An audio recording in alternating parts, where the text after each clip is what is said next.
이 삼손이란 인물은 참 대단한 것 같습니다. 이 글을 보면 정말 말도 안 되는 일을 계속해서 해내기 때문입니다. 그런데 이렇게 좋은 일이 생길 때, 그리고 내가 정말 유능한 일을 잘할 때가 우리가 조심해야 할 시기인 것입니다. 제가 군대에 있을 때 이등병이었을 때 한 병장이 있었습니다. 이미 말년으로 아직도 이름이 기억이 나는데 키도 크고 체격이 굉장히 좋았습니다. 알고 보니 전문적으로 보디 빌더를 하던 그런 병장이었습니다. 보면 이 운동하는 사람들의 특징을 고스란히 가지고 있습니다. 늘 자신감에 차 있습니다. 이게 운동하는 사람들의 특징인 것 같습니다. 보통 사람들은 이 약간 운동만 해도 자신감이 생기기 마련입니다. 그런데 이 보디빌더를 했다, 운동선수다, 그 자신감이 얼마나 대단하겠습니까? 그래서 어떻습니까? 몸매가 좋은 남자나 여자를 보면 이 남자들은 우통을 다 벗고 다니고 여자도 몸매를 다 드러내고 다닙니다. 왜 그렇습니까? 막 어떤 사람들은 그게 배기 싫다고 흉을 보기도 하지만 그 사람들은 자신감이 있기 때문입니다. 뭐 함부로 말할 수 없는 것이 그들 몸이고 그들이 어떤 옷을 입든 특별히 우리가 욕하고 비난할 필요는 없는 것 같습니다.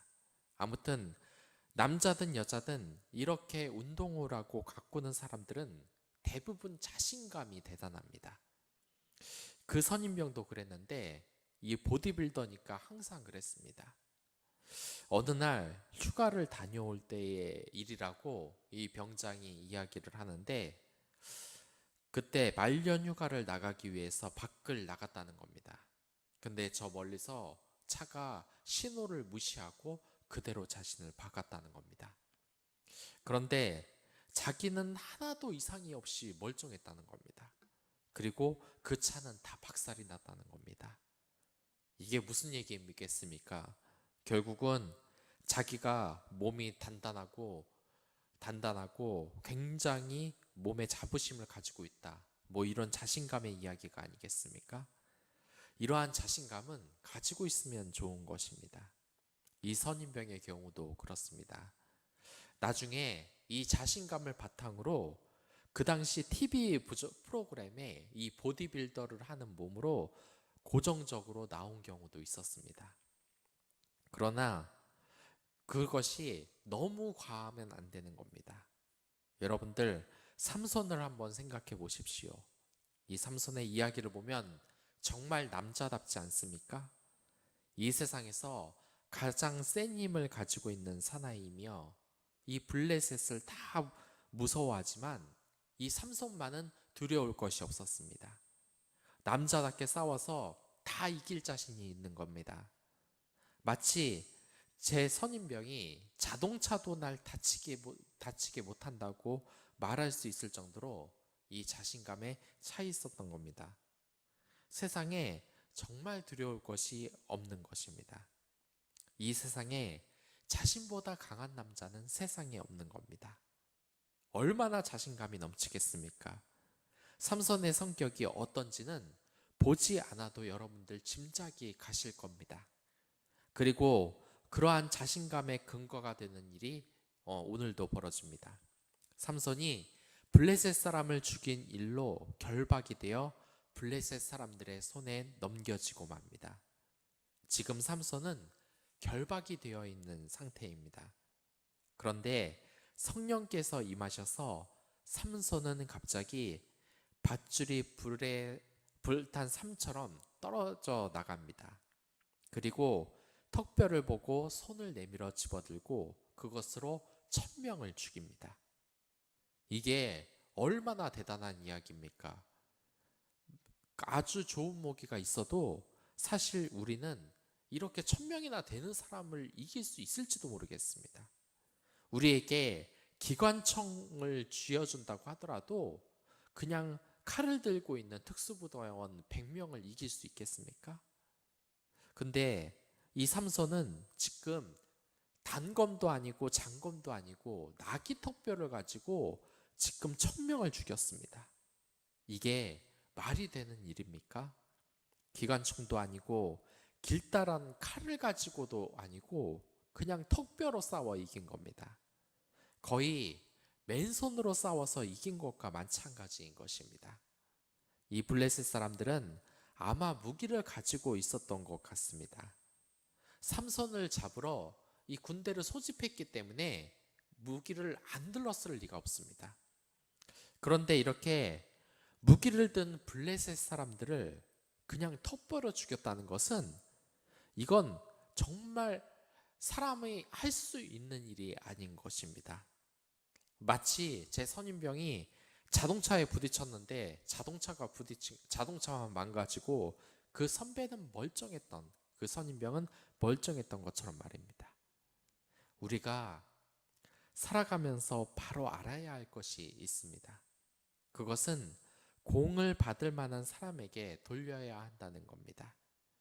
만약 전쟁이 일어났는데 전쟁에 참여하는 한 병사가 결정적인 공을 세웠는데 그 상관이 자신이 이 공을 세웠다고 병사의 공을 다 가로채면 어떻게 되겠습니까? 정말 한심한 것이 아니겠습니까? 그리고 도덕적으로도 옳지 못한 일일 것입니다.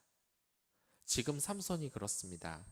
삼손이 이길 수 없었던 이유가 무엇입니까? 우리가 정말 오해하지 말아야 할 것이 있습니다. 흔히 솔로몬의 지혜라고 하고 삼손의 힘이라고 말을 하는데 이게 진짜 삼손의 힘입니까?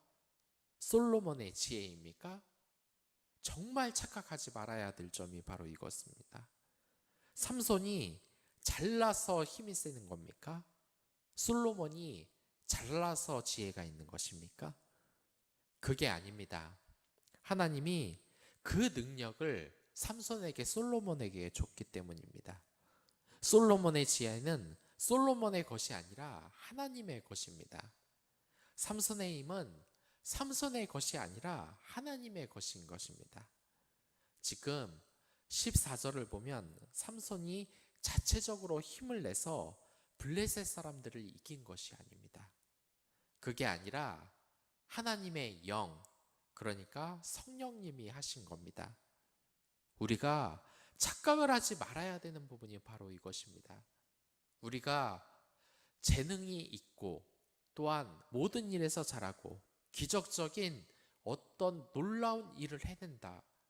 그것은 우리의 힘이 아니라 하나님, 성령님이 우리를 도와주셨기 때문입니다.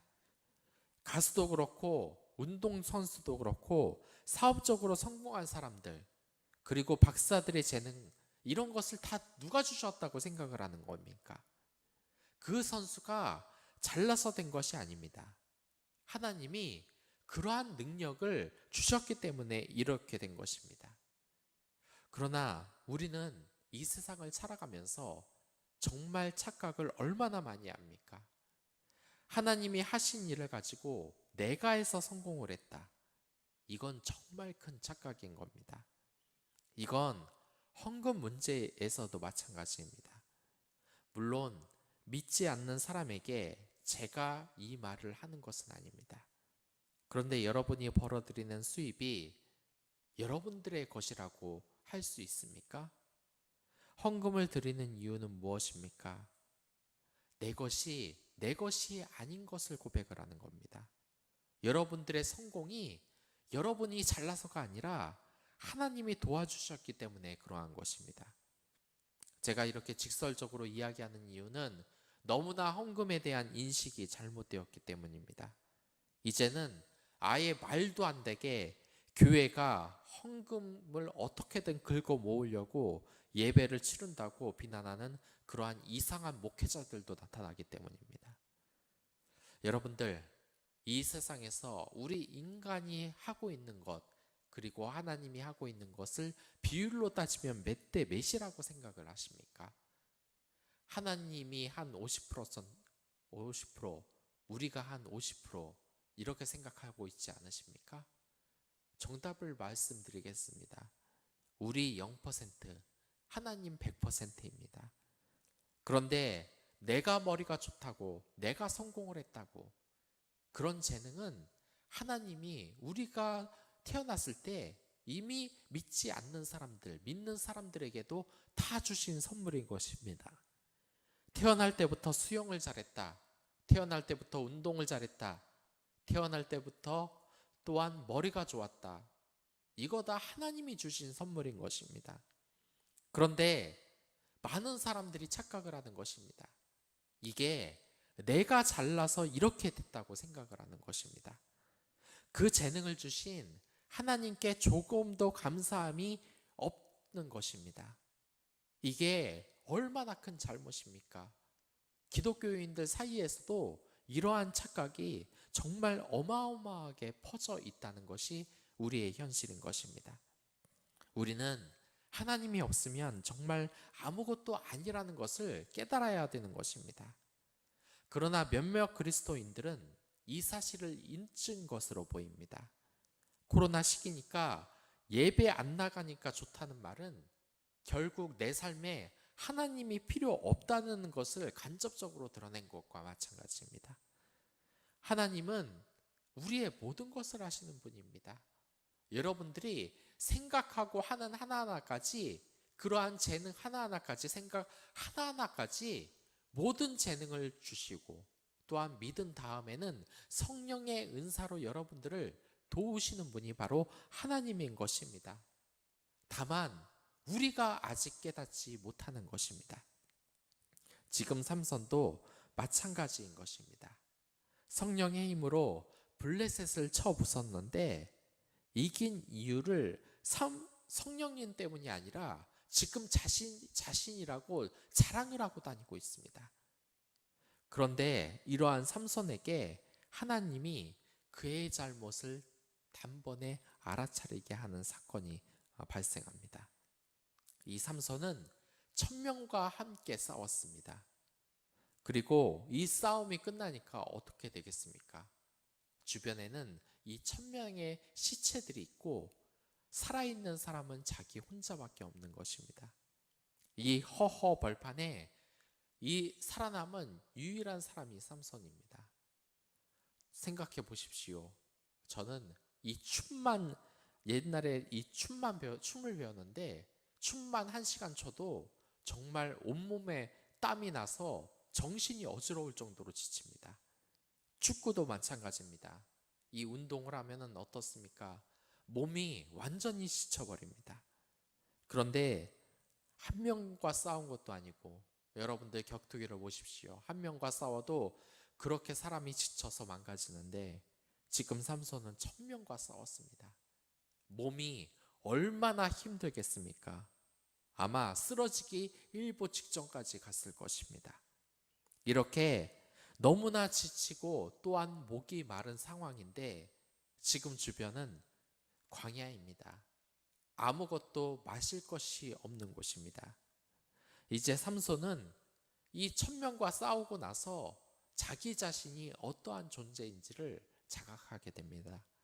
내가 하나님의 은혜가 없으면 그냥 말라 죽는, 못 말라 죽는 인간일 뿐이구나 하면서 자기 자신에 대해서 절망을 하게 됩니다. 그리고 하나님께 자신을 살려달라는 기도를 시작을 합니다. 그러자 이 하나님은 삼손에게 어떻게 했을까요? 레이에서 한 우묵한 곳을 터뜨리셔서 물을 마시게 하신 것입니다. 그곳이 바로 에낙 고레인 것입니다. 여러분들, 이 삼손을 보면 우리의 인생인 것 같지 않습니까? 내가 잘나서 항상 승승장구를 하고 성공을 했는데 어느 순간 나를 믿고 갔다가 정말 한꺼번에 무너지는 것입니다. 정말 죽고 싶은 심정까지 가버리는 것입니다. 이 어려운 일을 내가 이겨낼 수가 없는 것입니다. 하나님을 믿지 않아도 내 힘으로 모든 것이 된 줄 알았는데 그렇지 않은 겁니다. 그렇기 때문에 다시 하나님을 찾게 되는 것입니다. 우리가 이렇게 시련을 당하는 것은 오히려 하나님께 돌아올 좋은 기회라는 것을 우리는 알아야 하는 것입니다. 정말 이 세상 사람들, 그리스도인들 중에서 자기 자신이 잘났다고 생각을 해서 이 하나님께 의지하지 않는 잘못을 얼마나 많이 저지릅니까? 우리는 그래서는 안 되는 것입니다. 오로지 하나님을 믿고 따라야 하는 것입니다. 사실 제가 믿음을 가졌던 것도 개인적으로 어려운 일을 당했을 때 하나님이 먼저 생각나서였습니다. 이것은 무엇을 의미하겠습니까? 지금 코로나라서 교회를 찾는 사람이 없다고 할지라도 어느 순간 여러분들을 찾는 사람들이 있을 겁니다. 자기 자신의 뜻대로 살아보려고 했지만 너무나 힘이 들어서 여러분들에게 하나님이 어떤 분인지, 그리고 교회 공동체가 어떠한 곳인지 자기에게도 소개해달라는 사람은 주위에 반드시 생기게 될 것입니다. 그때를 대비하시기 바랍니다. 하나님을 늘 신실하게 믿으며 여러분들이 그렇게 행동한다면 이렇게 하나님께 돌아올 사람들은 반드시 있는 것입니다. 여러분들 어려울 때 말씀과 기도로 의지하십시오. 그런 사람과 그렇지 않은 사람은 분명히 다른 것입니다. 오직 하나님의 은혜를 고백하며 사시기 바라겠습니다. 그럼 다 같이 기도하도록 하겠습니다.